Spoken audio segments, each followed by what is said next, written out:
I'm highlighting 4 different ways you can use your Chromebooks for learning. In this video, I'll be tackling 2 of those ways. We're looking at individual projects and station activities. Now, individual tasks and enrichment activities are ideal if you have a device for every student in your classroom. So that means you're either in a one-to-one situation or you have the ability to get a Chromebook cart where the majority of students can have a device.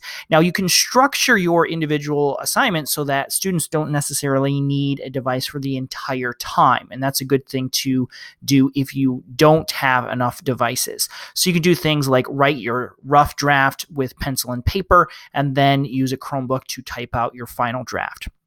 Students are going to be working individually and independently, and this type of activity allows for differentiation. These activities take a little more time and energy to plan, but allow for much greater creative thinking, problem solving, and student creativity. It's very, very important that you have a clear goal, a clear objective that students are working toward, giving them enough freedom to express themselves uniquely.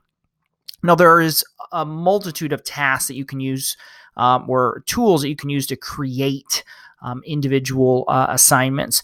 Certainly, Google Drive will be at the forefront of this, writing research papers, essays, drafting things, taking notes using a tool like Video Notes, collecting research using EasyBib or Google Keep.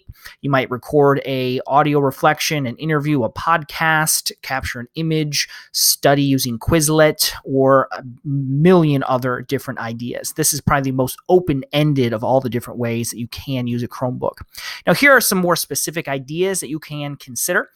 Certainly, again, writing an essay or some type of more formal written work.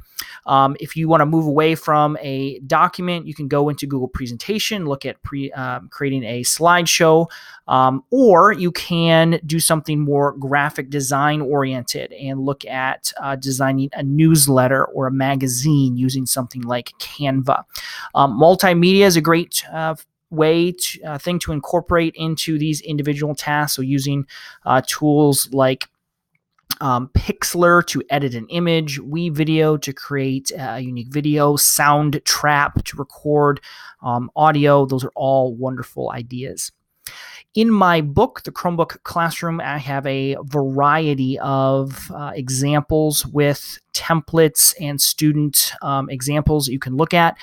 Here are some of the page numbers. These examples span K-12 and can be easily adapted for your classroom. If you don't have a copy of the Chromebook Classroom, you can head over to my website, chrmbook.com/book, and you'll get all the information there.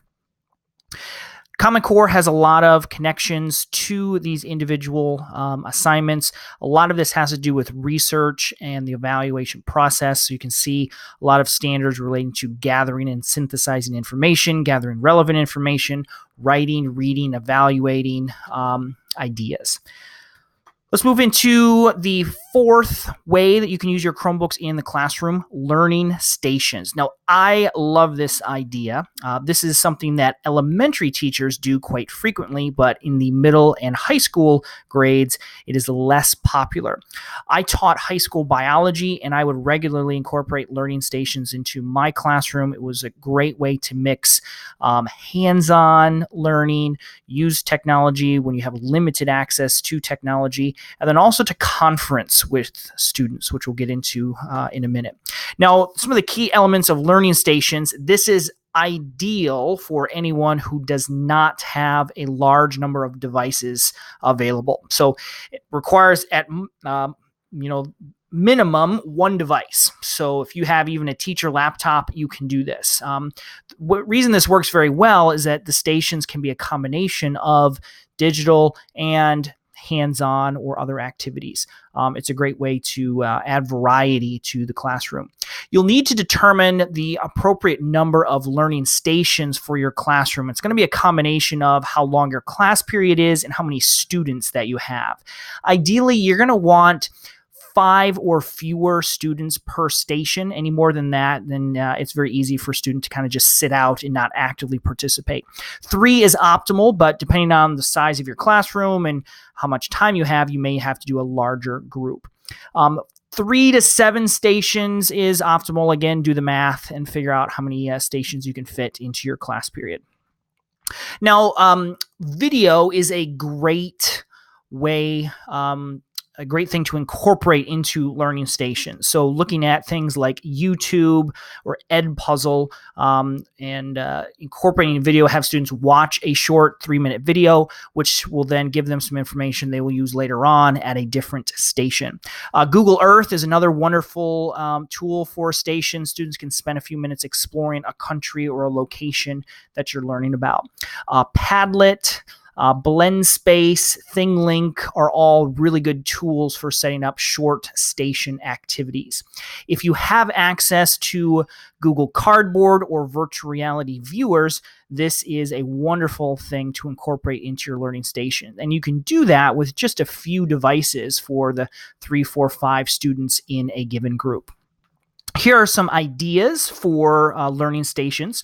Create a survey or a quiz, so you can have students perhaps take a pre-assessment at the first station and then a post-assessment at the last station. Watch a video, participate in a class debate, so have students type out or share their thoughts on a controversial topic. You can flip a lesson using BlendSpace or ThingLink, perform a simple experiment using probes and labware like Pocket Lab, or take a virtual tour using Google Expeditions. Again, I have a lot of example lessons with templates and resources in my book. You can get a copy by visiting chrmbook.com/book, and all the details are there. Again, there's a lot of connections to the Next Gen Science Standards and Common Core for learning stations. We can do a lot of things of compare, contrast, viewing audio, video, comparing that to text, writing, doing revisions in short time frames, designing a experiment, applying the scientific method. So just a couple of ideas to get you started. Chromebooks are wonderful tools for learning, and they can be used in a variety of ways. Hopefully the 2 ways that we've looked at in this video, looking at station activities and individual assignments, will give you some inspiration for your own classroom.